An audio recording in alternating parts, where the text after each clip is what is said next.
Christmas morning, 1858. Somewhere in the tobacco fields stretching across central North Carolina, a transaction took place that would end in flames before the sun set again. The records are incomplete, deliberately so, some say. What we know is this: a child was sold. A mother watched. And by dawn on December 26th, one of the wealthiest estates in the region was nothing but ash and bone. The official inquiry blamed faulty lanterns, but the people who lived through it, the ones who survived, they whispered a different story. A story about a woman named Ruth, a price paid in silver, and a fire that burned so hot it melted the iron gates at the entrance. What really happened that Christmas night has been buried for over a century and a half, hidden in courthouse basements and family archives that were never meant to see daylight. Before we continue with the story of Ruth and the fire that consumed Hargrove Estate, if you're fascinated by dark historical mysteries like this one, make sure to subscribe and hit that notification bell so you never miss a story. And I'd love to know. Drop a comment below telling me what state or city you're listening from. Now, let's go back to North Carolina, 1858, and uncover what really happened on that Christmas. The winter of 1858 had been unusually mild across the Piedmont region of North Carolina, where the Hargrove Estate sat on nearly 400 acres of prime tobacco land. The estate was one of the oldest in Randolph County, established in 1791 by Colonel William Hargrove, a veteran of the Revolutionary War who'd been granted the land as payment for his service. The colonel had been a practical man, not given to sentiment or grand gestures. He'd built his house with thick walls and small windows, designed to keep out the summer heat and winter cold. He'd planted his first tobacco crop in the spring of 1792, using seeds he'd brought from Virginia, and by harvest time that year, he'd turned a profit.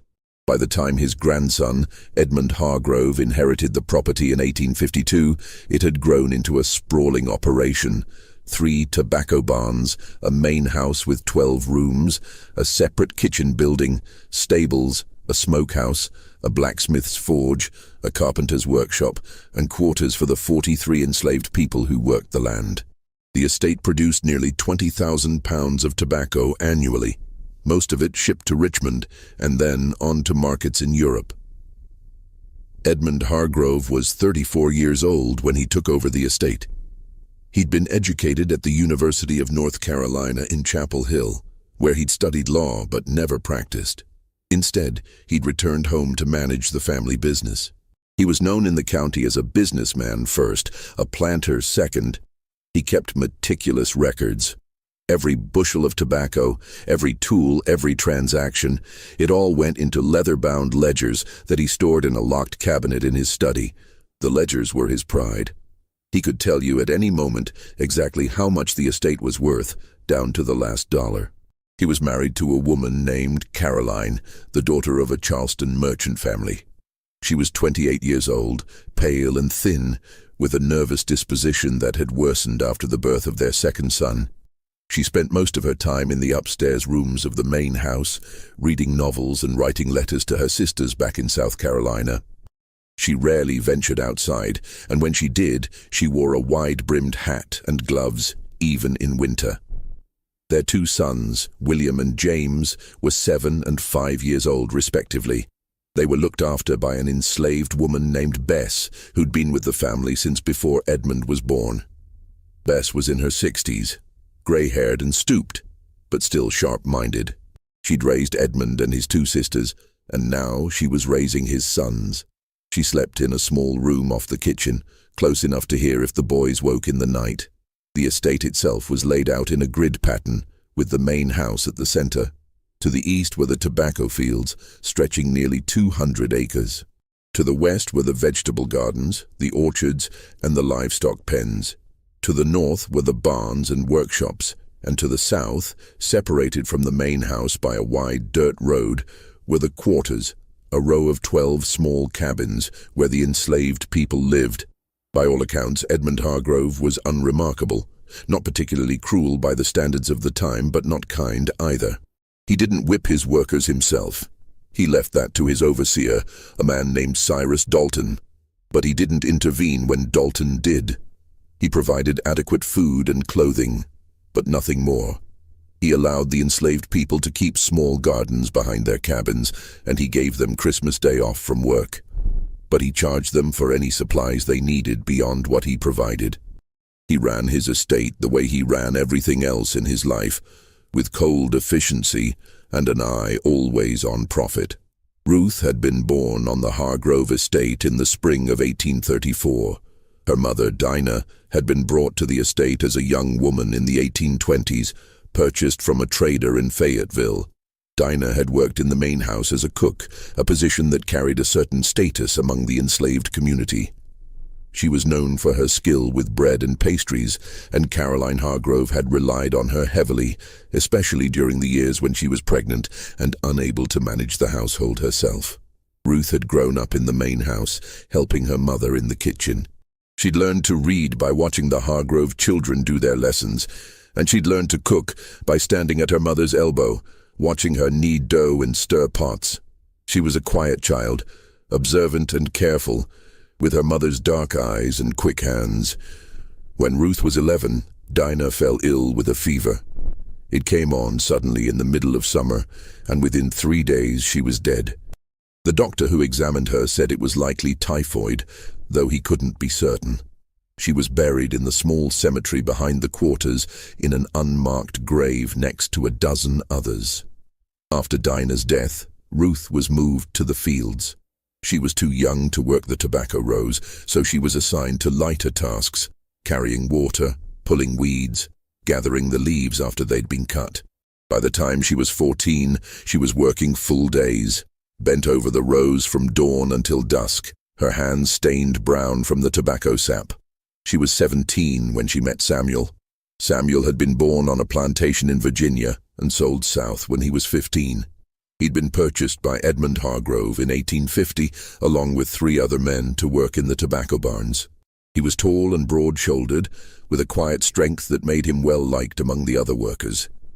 He didn't talk much, but when he did, people listened. He noticed Ruth one Sunday afternoon in the late summer of 1851. She was sitting by the creek that ran along the eastern edge of the property, washing clothes.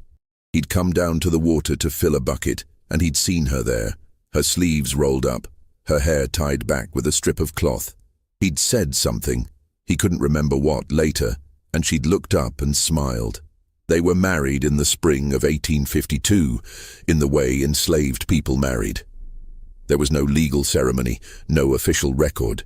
But on a Sunday evening in April, they stood together in front of the other people in the quarters, and an older man named Jacob, who'd been a preacher before he was sold, spoke a few words over them. Afterward, there was a small celebration.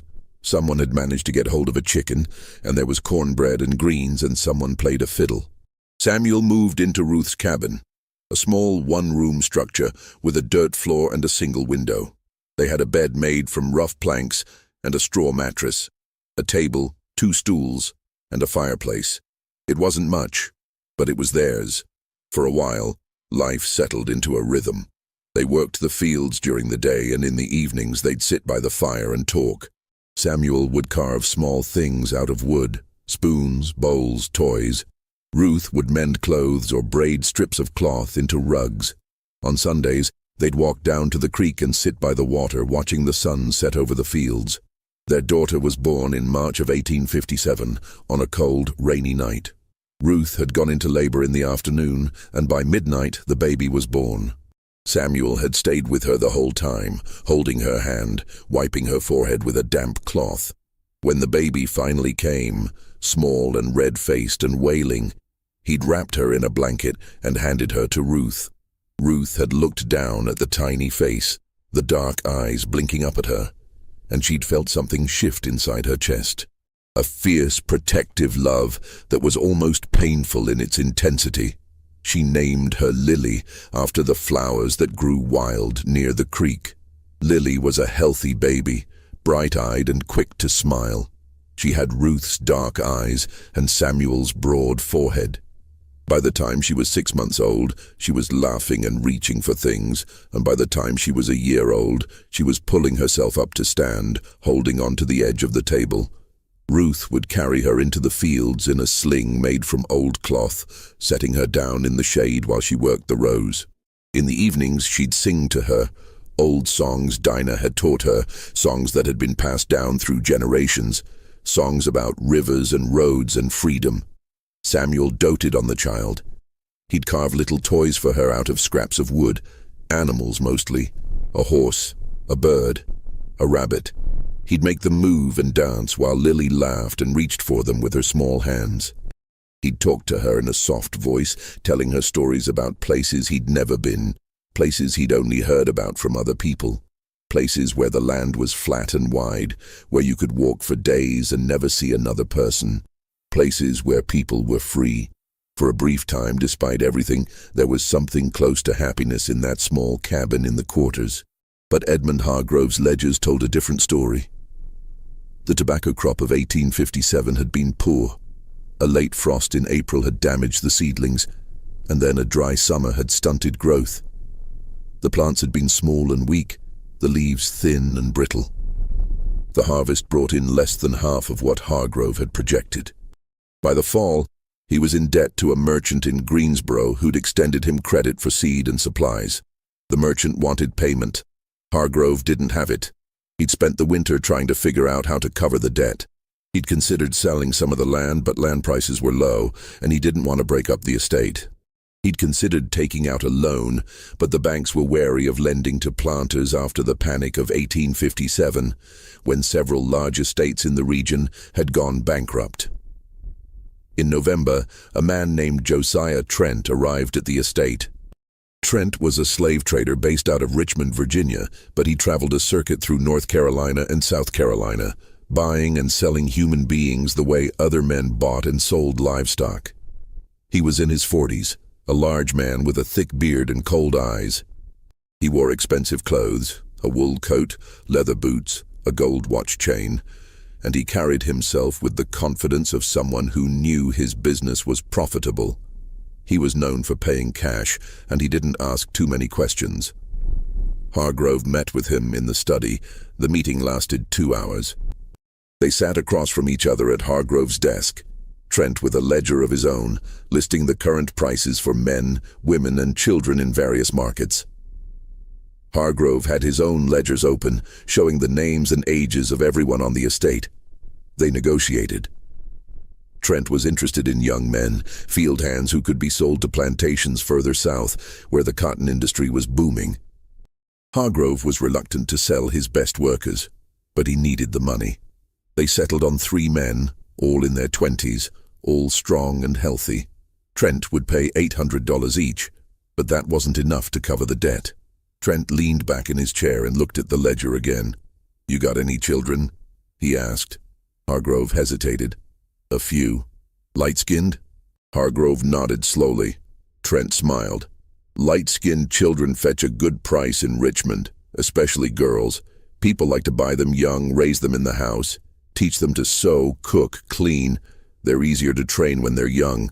Hargrove didn't say anything. "I'll give you $200 for a healthy child," Trent said. $250 if she's particularly light."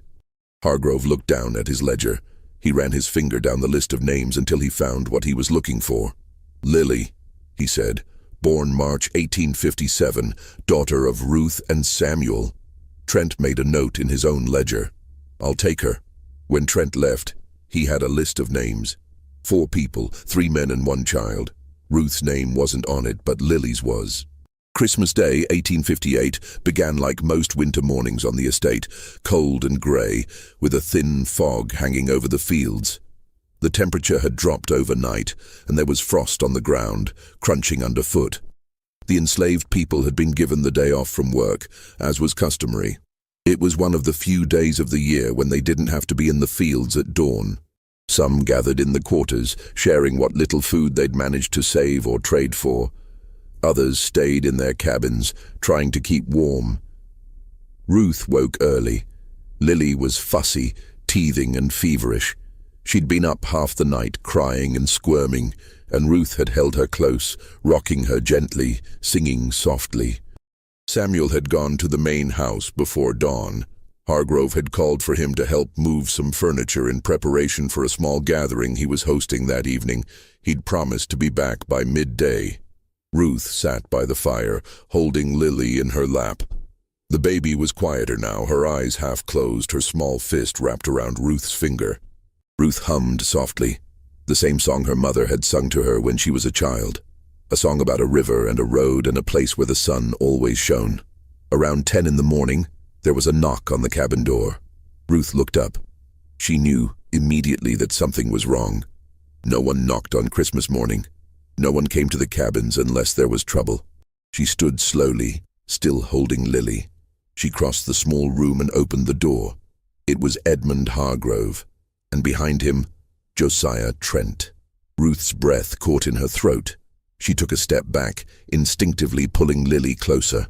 Hargrove's face was expressionless. He didn't look at Ruth directly. He looked past her, into the cabin as if he were inspecting it. "The child's been sold," he said. His voice was flat, businesslike. "Trent's taking her to Richmond this afternoon." Ruth's hands tightened around Lily. The baby squirmed, whimpering. "No," Ruth said. Her voice was barely a whisper. Hargrove finally looked at her. His expression didn't change. "It's done. The papers are signed." Ruth shook her head. Please, she's just a baby. She's not even 2 years old." Trent stepped forward. He was a large man, broad-shouldered, with a face that showed no emotion. "Make it easy on yourself," he said. "Hand her over." Ruth backed toward the far wall of the cabin. "Please," she said again. "Please don't do this." "She'll fetch a good price in Richmond," Trent said. "Light-skinned children always do. Someone'll raise her in a house, teach her to sew or cook. She'll have a better life than she'd have here." "She's my daughter." Hargrove's voice was cold. "She's my property, and I need the money." Ruth looked at him, really looked at him, at his expensive coat, his polished boots, his clean hands, at the gold watch chain hanging from his vest pocket, at the face that showed no trace of guilt or hesitation. "You're selling my baby on Christmas," she said. Her voice was shaking now. "On Christmas." Hargrove didn't respond. What happened next was over in less than a minute. Trent moved quickly, crossing the small cabin in 2 strides. He grabbed Lily from Ruth's arms, pulling her away with a practiced efficiency that suggested he'd done this many times before. The baby screamed, a high, piercing wail that cut through the cold morning air. Ruth lunged forward, trying to grab Lily back, but Hargrove caught her by the arm, holding her back. She fought, clawing at his hands, kicking, screaming, but he was stronger. He twisted her arm behind her back, forcing her to her knees. Trent was already out the door, Lily wailing in his arms. Ruth screamed. It was a sound that came from somewhere deep inside her, a sound of pure anguish. She screamed until her voice broke, until her throat was raw. Hargrove released her and stepped back. She collapsed to the floor, sobbing. He looked down at her for a moment, his expression still cold and distant. "You'll get over it," he said. Then he turned and walked out, closing the door behind him. Ruth stayed on the floor, her body shaking with sobs. She could still hear Lily crying, the sound growing fainter as Trent carried her away. She could hear the creak of a wagon, the jingle of harness, the sound of horses' hooves on the frozen ground. And then, silence. By noon, Josiah Trent's wagon was gone, heading north toward Virginia. Lily was in the back, wrapped in a blanket, still crying. The 3 men Hargrove had sold were chained in the wagon bed, their faces blank with shock and resignation. Ruth didn't move from the floor of the cabin for hours. When Samuel returned and found her there, he didn't speak. He just knelt beside her and held her while she cried. But eventually the tears stopped, and when they did, something else took their place. Something cold and hard and unbreakable. That evening, as the sun set and the temperature dropped, Ruth finally stood. She walked out of the cabin, across the quarters, and toward the main house. Samuel tried to follow her, but she told him to stay back. "Don't follow me," she said. Her voice was quiet, but there was something in it that made him stop. She didn't go to the front door. She went to the kitchen building, a separate structure connected to the main house by a covered walkway. The fire in the hearth was still burning.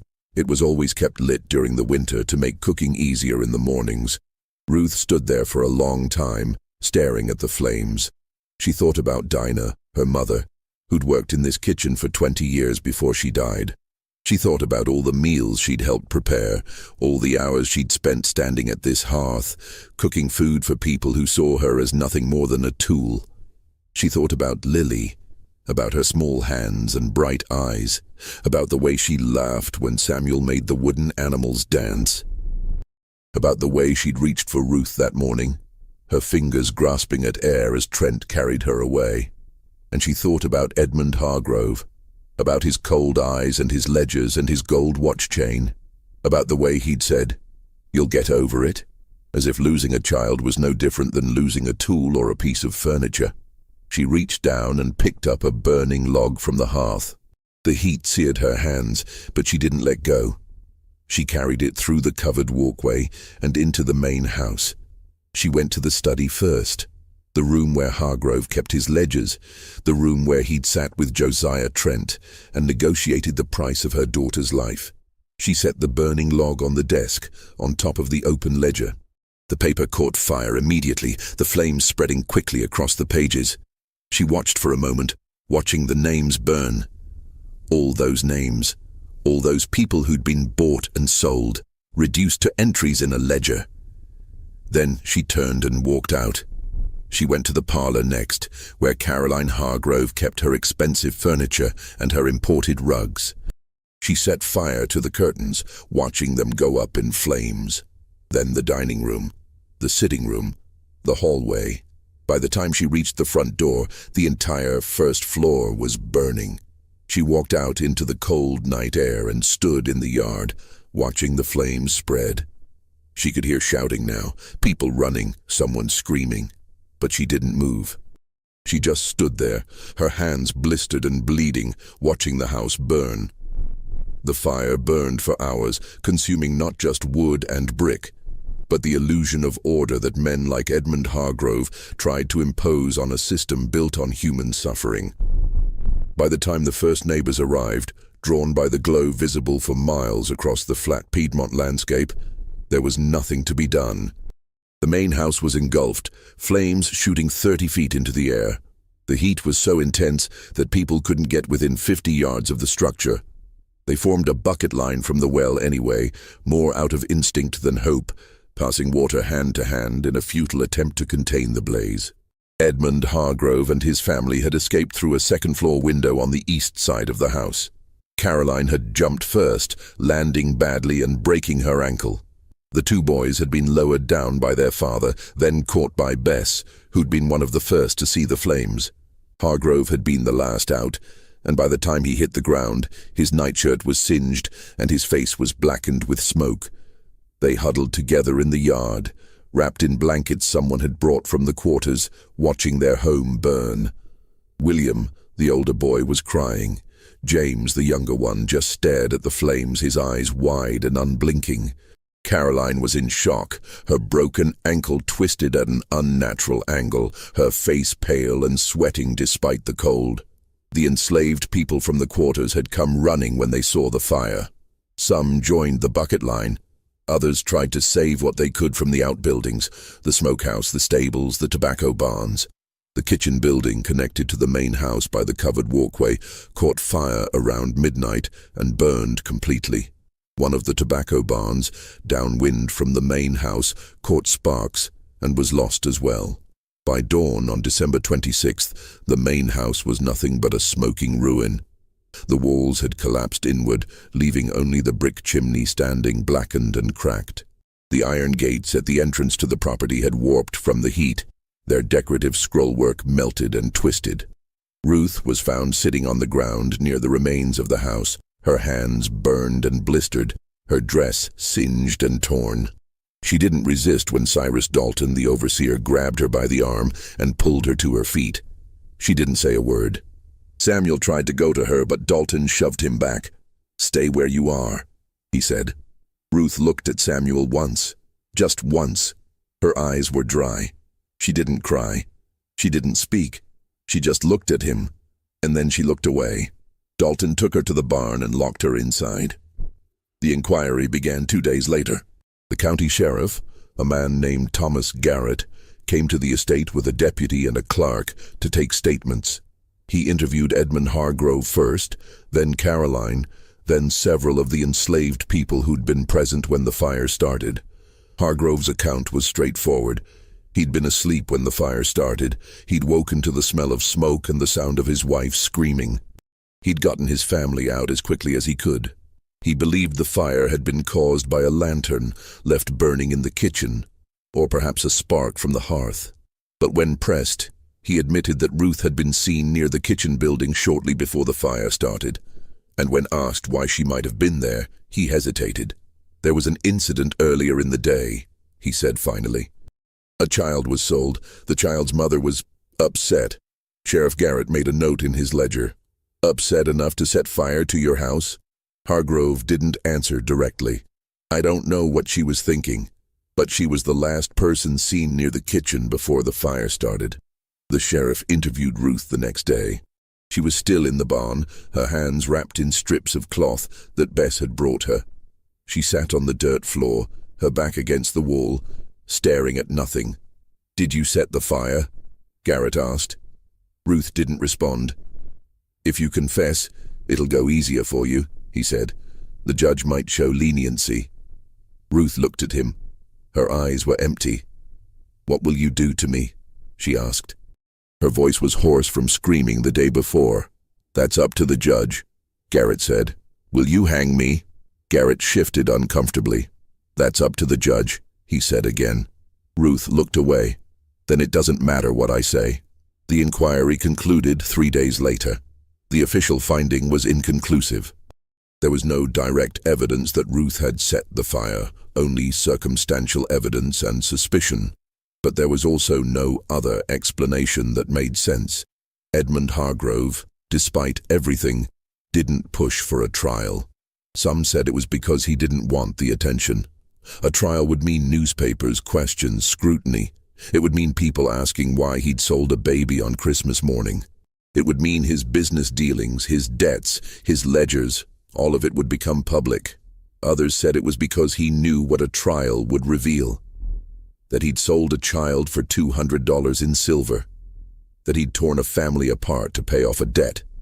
That he'd done it on Christmas of all days. Whatever his reasons, he made a decision. Ruth would be sold, quietly, quickly, to someone far enough away that the story wouldn't follow her. 3 weeks later, a broker from Charleston arrived at the estate. His name was Marcus Finch, and he specialized in what he called difficult cases, enslaved people who'd run away or fought back or caused trouble. He paid less than market value, but he paid cash, and he didn't ask questions. He paid Edmund Hargrove $150 for Ruth, $50 less than Hargrove had gotten for Lily. Ruth was taken away on a cold morning in late January. She didn't say goodbye to Samuel. She didn't look back at the quarters, or the fields, or the ruins of the main house. She just climbed into the back of Finch's wagon and sat down, her hands still bandaged, her face expressionless. Samuel watched her go. He stood in the yard outside their cabin, his hands clenched into fists, his jaw tight. He didn't cry. He didn't speak. He just watched until the wagon disappeared down the road. That night, he went into the cabin and found the small wooden rabbit he'd carved for Lily. He held it in his hands for a long time, running his fingers over the smooth wood, remembering the way Lily had laughed when he made it hop across the table. Then he wrapped it in a piece of cloth and buried it beneath the floorboards, in the corner where Lily's cradle had been. The years that followed were hard ones for the Hargrove estate. Edmund Hargrove rebuilt, but it took time and money he didn't have. He borrowed from banks in Greensboro and Raleigh, putting up the land as collateral. He hired new workers to replace the ones he'd sold. But they were expensive, and the tobacco crops continued to be unpredictable. By 1860, the estate was barely breaking even. Hargrove had built a new house, smaller and simpler than the original, with fewer rooms and no decorative details. It was functional, nothing more. He'd also rebuilt the kitchen as a separate structure, but this time he'd had it built farther from the main house, with a stone foundation and a brick chimney that extended well above the roofline. He'd become obsessed with fire safety. Every door in the new house had a lock. Every window had shutters that could be barred from the inside. He kept buckets of water stationed at intervals around the property, and he'd had a bell installed near the main house that could be rung in case of emergency. He also kept a rifle by his bed, and he slept poorly. Caroline never fully recovered from the fire. Her ankle healed badly, leaving her with a permanent limp.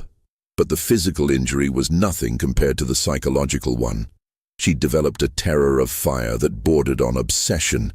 She refused to allow candles in the house, insisting that only oil lamps be used, and even then, only in rooms where someone was present. She wouldn't let the boys play near the hearth. She had nightmares, waking in the middle of the night screaming that she smelled smoke. By 1861, she'd stopped leaving the house entirely. She spent her days in the upstairs bedroom, reading the same books over and over, writing letters to her sisters that she never sent. She rarely spoke to Edmund, and when she did, it was only to ask about the locks on the doors or the water in the buckets. The boys grew up in the shadow of the fire. William, the older one, became quiet and withdrawn. He'd wake in the night sometimes, crying, saying he dreamed about the flames. James, the younger one, developed a stutter that he never fully outgrew. The enslaved people on the estate spoke about the fire in whispers. They didn't talk about it openly, not where Hargrove or Dalton could hear, but among themselves they told the story. About Ruth and Lily, about Christmas morning, about the way Ruth had walked into the main house with a burning log in her hands. Some said she'd been right to do it, that Hargrove had deserved to lose his house, his wealth, his sense of security, that he'd taken something from her that could never be replaced, and she'd taken something from him in return. Others said it had been a mistake, that Ruth had only made things worse for herself and for everyone else, that the fire had accomplished nothing except to bring more suffering. But everyone agreed on one thing. Ruth had made a choice. She'd decided that if she couldn't have her daughter, Edmund Hargrove wouldn't have his house. Samuel never spoke about Ruth after she was taken away. He worked in the tobacco barns the same as before, but he was quieter now. He didn't carve anymore. He didn't sing. He kept to himself, and people learned not to ask him questions. In the spring of 1861, when the war started, several of the younger men on the estate tried to run away, hoping to reach Union lines. 2 of them made it. 3 were caught and brought back. Samuel didn't try to run. He just kept working, day after day, his face expressionless, his hands moving through the familiar motions of stripping tobacco leaves and hanging them to dry. In 1863, Cyrus Dalton, the overseer, was conscripted into the Confederate Army. He was killed at Gettysburg in July of that year. Edmund Hargrove tried to manage the estate himself after that, but he was overwhelmed. The tobacco crops failed 2 years in a row. The workers, sensing that the war might bring changes, became less cooperative. Some simply stopped working, daring Hargrove to do something about it. By 1865, when the war ended, the estate was in ruins. The fields were overgrown. The barns were falling apart. The new house, only 5 years old, already looked worn and neglected. When the Emancipation Proclamation reached North Carolina, Samuel was one of the first to leave. He walked off the estate on a warm morning in May, carrying nothing but the clothes on his back and the small wooden rabbit he'd dug up from beneath the floorboards of his cabin. He walked north, following the roads toward Virginia. He didn't know where he was going. He didn't have a plan. He just knew he couldn't stay. He never found Lily. He tried.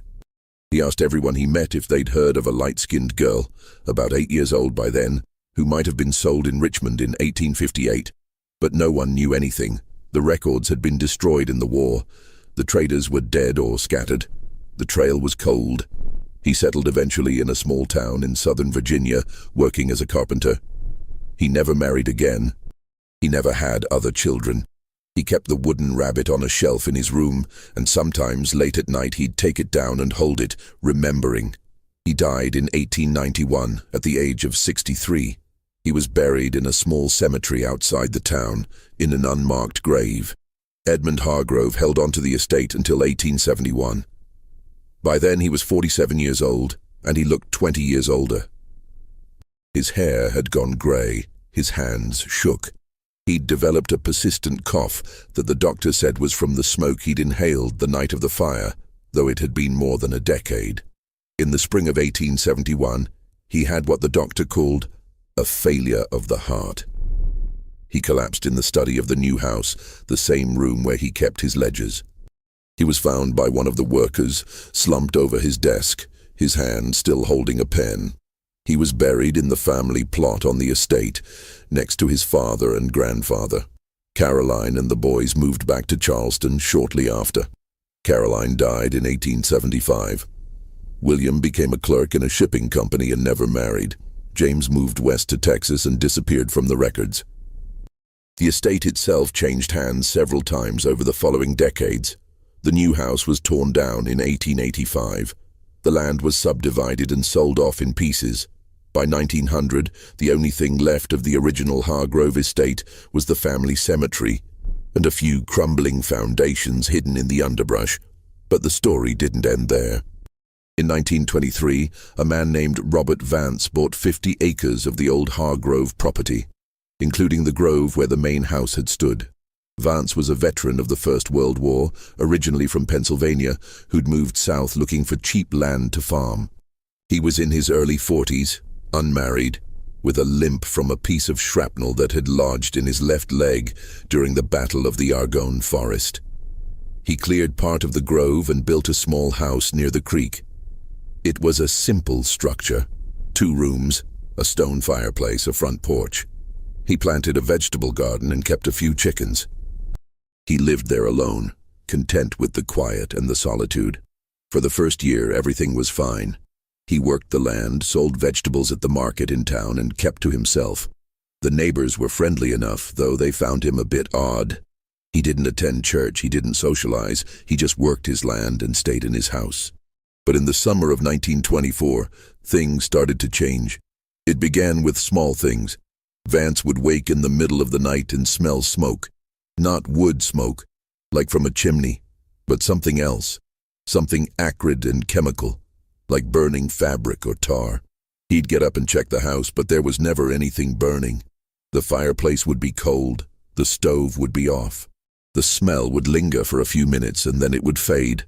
He told himself it was his imagination, a trick of the mind, brought on by memories of the war.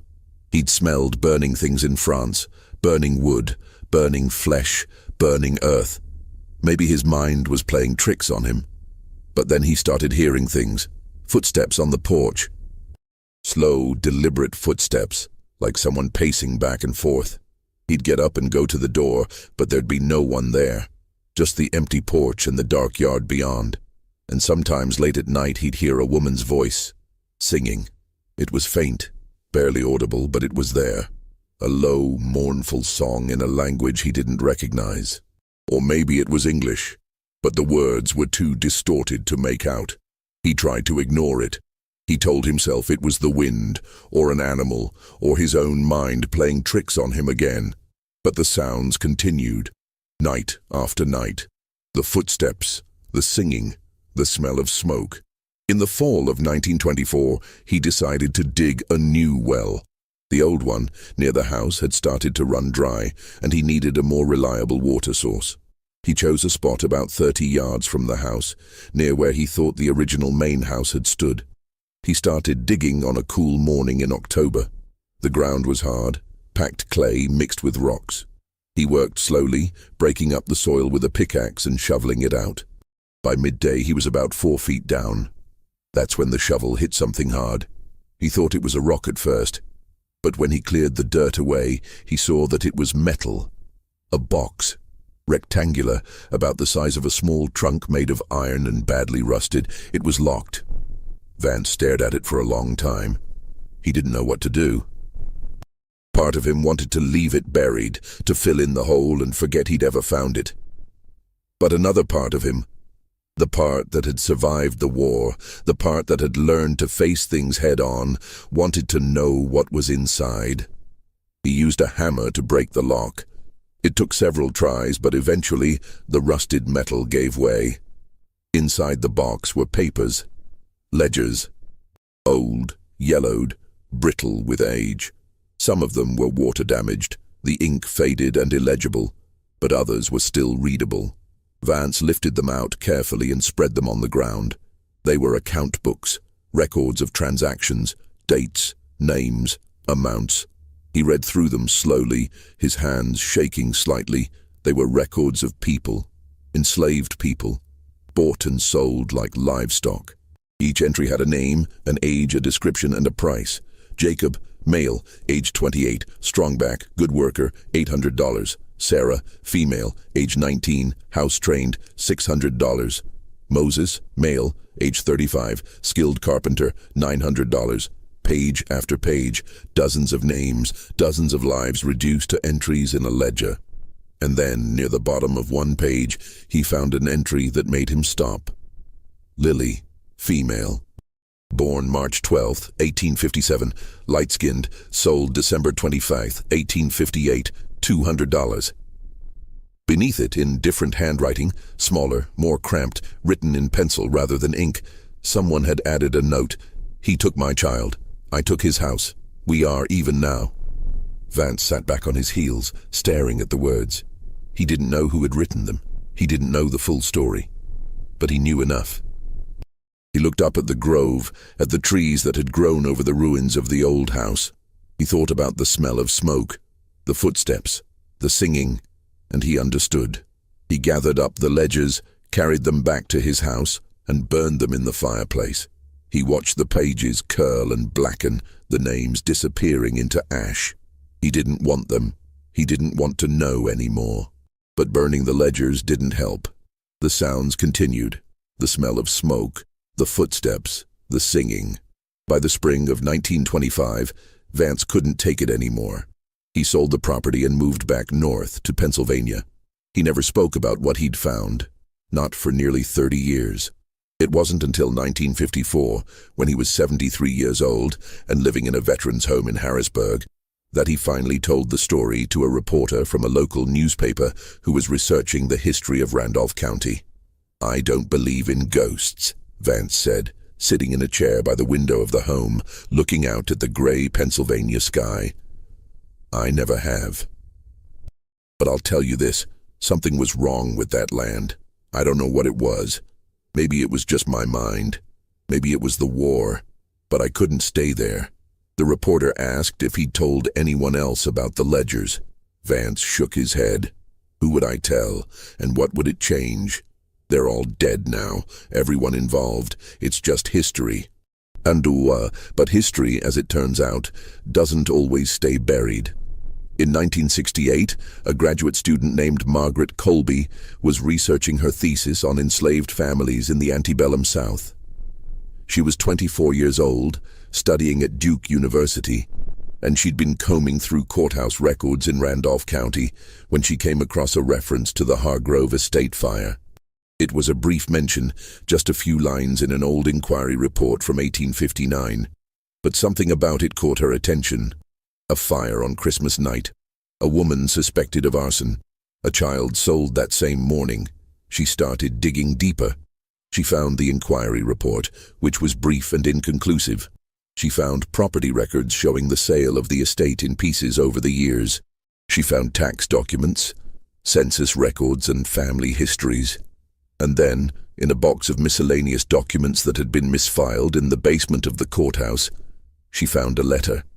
It was dated January 15th, 1859, and it was addressed to Edmund Hargrove from a man named Reverend Thomas Whitley, a Methodist minister who'd served several congregations in the area.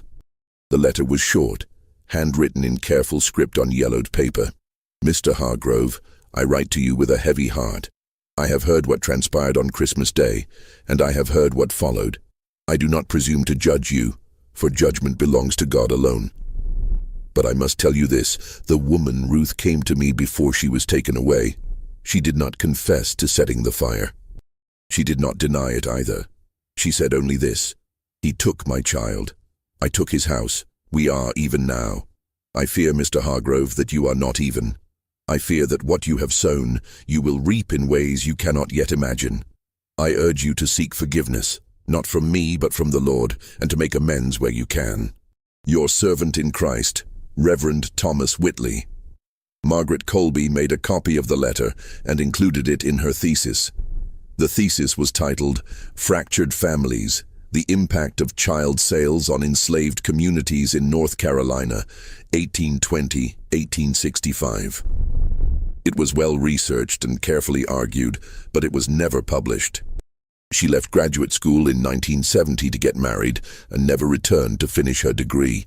But a copy of the thesis ended up in the archives of the North Carolina State University Library, where it sat, largely unnoticed, for decades. In 2003, a historian named Dr. Alan Pritchard came across Colby's thesis while researching a book on resistance among enslaved people in North Carolina. He was in his 50s, a professor at a small college in Virginia, and he'd spent most of his career studying the ways enslaved people had fought back against the system that oppressed them. He was struck by the letter from Reverend Whitley and decided to investigate further. He spent the next 2 years tracking down every piece of information he could find about the Hargrove estate, Ruth, and the fire. He combed through property records, tax documents, and family histories. He searched for descendants of people who'd been enslaved on the estate.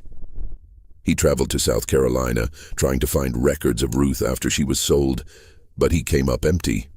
The records had been destroyed, lost, or never kept in the first place. But he did find descendants, people whose great-great-grandparents had been enslaved on the Hargrove estate, people who'd heard stories passed down through their families. One of the people he interviewed was a woman named Evelyn Morris. She was 91 years old, living in a nursing home in Greensboro. She was sharp-minded and clear-eyed, and she remembered the stories her grandmother had told her.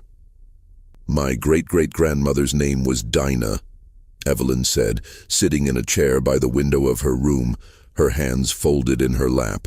She was Ruth's mother. She died when Ruth was young, but before she died, she made Ruth promise something. She made her promise that no matter what happened, she'd never let them break her. She'd never let them take everything. Evelyn paused, looking out the window at the parking lot beyond. When they took Lily, Ruth kept that promise. She didn't let them take everything. She took something back. Dr. Pritchard asked if Evelyn knew what had happened to Ruth after she was sold. "She died," Evelyn said quietly, "in South Carolina. I don't know when exactly. Sometime before the war ended, I think. But before she died, she sent a message back. It was passed along through people who traveled between plantations. The message was simple: 'Tell Samuel I kept my promise.'" Pritchard asked what the promise was. Evelyn looked at him. The promise she made to her mother, that she'd never let them break her. Dr. Pritchard published his findings in a journal article in 2005. The article was titled "Resistance and Retribution: The Hargrove Estate Fire of 1858. It was published in the Journal of Southern History, and it received some attention in academic circles. A few other historians cited it in their own work, but it didn't reach a wider audience until 2017. In 2017, a documentary filmmaker named Jessica Huang was working on a project about untold stories of resistance during slavery. She was in her 30s, based in New York, and she'd been researching for months, looking for stories that hadn't been told before. Stories that would challenge people's assumptions about what resistance looked like. She came across Pritchard's article and reached out to him. They talked on the phone for hours. Pritchard told her everything he'd found: the letter, the interviews, the records. He told her about Evelyn Morris and the message Ruth had sent back. Jessica was fascinated. She decided to make a documentary about the story. She and Pritchard traveled to Randolph County together in the spring of 2017. They located the land where the Hargrove estate had once stood. It was now part of a larger farm, owned by a family who'd had the property for 3 generations. The current owner, a man named Dale Hutchins, was in his 60s, a tobacco farmer who'd inherited the land from his father. Jessica and Pritchard explained what they were doing, and Hutchins gave them permission to explore the property. They brought ground-penetrating radar equipment and a small team of archaeologists from the University of North Carolina. They spent 2 weeks surveying the land, mapping the locations of the old buildings, searching for anything that might have survived. What they found was remarkable. Beneath the grove of pine trees in the area where the main house had stood, they discovered the remains of the foundation. The bricks were blackened and cracked from the fire, but they were still there, buried under decades of soil and leaf litter. And beneath the foundation they found something else. A small stone-lined pit, carefully constructed, hidden beneath what would have been the floor of the study. Inside the pit were the remnants of burned ledgers, pages blackened and brittle, but still partially legible. The archaeologists carefully excavated them, using brushes and tweezers to lift the fragments. And among the pages, they found something that shouldn't have been there. A small wooden carving of a rabbit. It was about 3 inches long, carved from a single piece of wood. The details were still visible: the long ears, the rounded body, the small tail. It had been carefully made, lovingly crafted. Jessica held it in her hands, turning it over, examining it. She looked at Pritchard. "This is Samuel's carving," she said. "The one he made for Lily." Pritchard nodded slowly. "But how did it get here? Samuel left after the war. He took the carving with him." They looked at each other, both thinking the same thing. "Ruth," Jessica said. "Ruth must have had it. Somehow she got it back. And she buried it here, beneath the house, beneath the ledgers." The implications were staggering. Ruth hadn't just set the fire in a moment of rage. She'd planned it. She'd gone into the study, found the ledgers, the records of every person Hargrove had bought and sold, and she'd burned them. Not just to destroy the house, but to destroy the documentation, to erase, as much as she could, the transactions that had torn families apart. And she'd left the carving there, hidden beneath the floor, as a marker. A message. Dr. Pritchard, reviewing the findings later, offered his interpretation in an interview for the documentary. Ruth knew she couldn't save Lily. She knew she couldn't undo what had been done. But she could make sure that Hargrove's records, his meticulous documentation of human suffering, didn't survive. She could take that away from him. And she did. The carving was her way of saying, "This is for Lily. This is for all of us. You can't erase us. We were here. We mattered." Jessica Huang's documentary, titled The Fire That Ruth Set, premiered at the Tribeca Film Festival in 2018. It won the award for Best Documentary Feature and was eventually picked up by a major streaming service, where it reached millions of viewers. The documentary sparked intense debates. Some saw Ruth as a hero, a woman who'd fought back against an impossible system in the only way she could. Others argued that the fire had been an act of desperation, not resistance, and that romanticizing it ignored the complexity of her situation and the danger she'd put others in. Historians debated the evidence. Some questioned whether Ruth had really planned the fire or whether the carving had ended up in the pit by accident. Others pointed out that the message written in the ledger, "He took my child. I took his house. We are even now," was clear evidence of intent. But everyone agreed on one thing: Ruth had made a choice. On Christmas night, 1858, she decided that if she couldn't have her daughter, Edmund Hargrove wouldn't have his house, his records, or his sense of security. She'd taken something back. The land where the Hargrove estate once stood is quiet now. The pine grove remains, though some of the trees have been cleared over the years to make room for new growth. The foundations of the old buildings are still there, hidden beneath the soil, slowly being reclaimed by the earth. In 2019, the County Historical Society installed a small marker near the road. It's made of granite, about 3 feet tall, with a bronze plaque that reads, "Site of the Hargrove Estate, established 1791. Destroyed by fire, December 25, 1858, a place of labor, loss, and resistance. In memory of Ruth, Lily, Samuel, and all those whose names were lost." Dale Hutchins, the current owner of the land, has said he doesn't mind visitors as long as they're respectful. Some people come to see the site. Some leave flowers near the marker. A few have left small wooden carvings, rabbits, birds, horses, in memory of Lily and the other children who were taken from their families. The wooden rabbit that was found beneath the foundation is now in the collection of the North Carolina Museum of History in Raleigh. It's displayed in a glass case, along with fragments of the burned ledgers and a copy of the letter from Reverend Whitley. The exhibit is titled Resistance and Remembrance, the Hargrove Estate Fire. Ruth's final resting place is unknown. Despite extensive research, no records of her death have been found. There's no grave marker, no documentation of what happened to her after she was sold to South Carolina in 1859.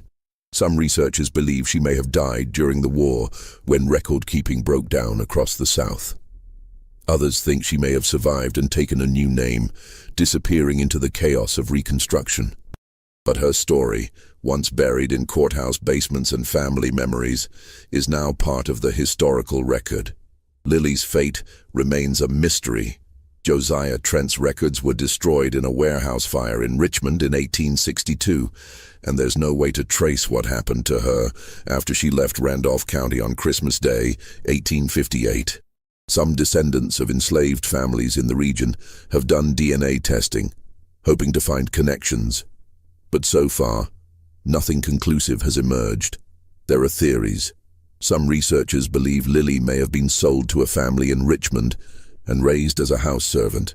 Others think she may have been resold further south to Georgia or Alabama. A few believe she may have died young, a victim of disease or neglect, her death never recorded.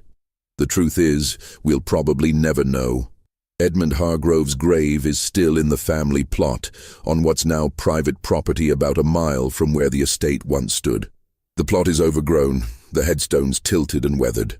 His descendants, scattered across the country, have had mixed reactions to the story.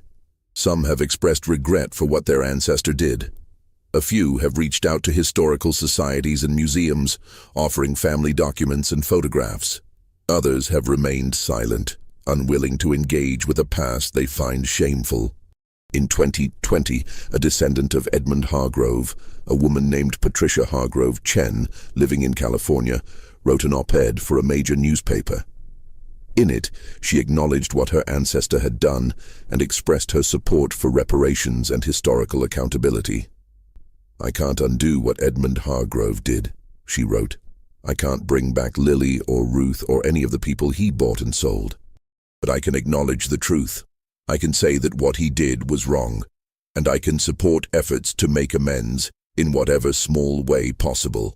The op-ed sparked more debate. Some praised her for speaking out. Others criticized her, saying that acknowledgement without action was meaningless. But the conversation continued, and that perhaps is the most important thing. The fire that Ruth set burned for hours on that Christmas night in 1858, consuming not just wood and brick, but the illusion of order that men like Edmund Hargrove tried to impose on a system built on human suffering. It didn't end slavery. It didn't bring Lily back. It didn't even destroy all of Hargrove's records. Some survived, hidden in that iron box beneath the ground. But it left a mark. A scar on the land and on history that refuses to fade. In the years since the documentary was released, the story of Ruth and the Hargrove estate fire has become part of the broader conversation about slavery, resistance, and memory. It's been taught in classrooms. It's been discussed in book clubs. It's been the subject of academic papers and public lectures. And every year on Christmas Day, a small group of people gather at the marker near the road.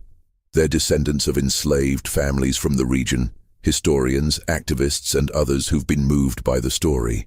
They hold a brief ceremony, a few words, a song, a moment of silence. They leave flowers and wooden carvings. They remember. Because that's what Ruth wanted. Not revenge exactly. Not justice in the legal sense, but remembrance, a refusal to let the story be buried and forgotten. She wanted people to know that she was there, that Lily was there, that they mattered. And now, more than a century and a half later, We do know.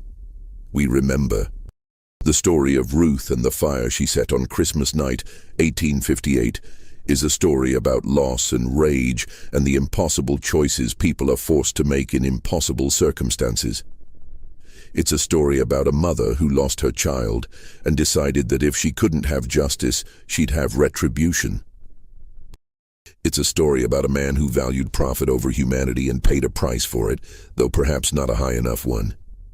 But most of all, it's a story about resistance, about the ways people fight back, even when the odds are overwhelming, about the ways they refuse to be erased, even when the system is designed to erase them. Ruth couldn't save Lily. She couldn't free herself.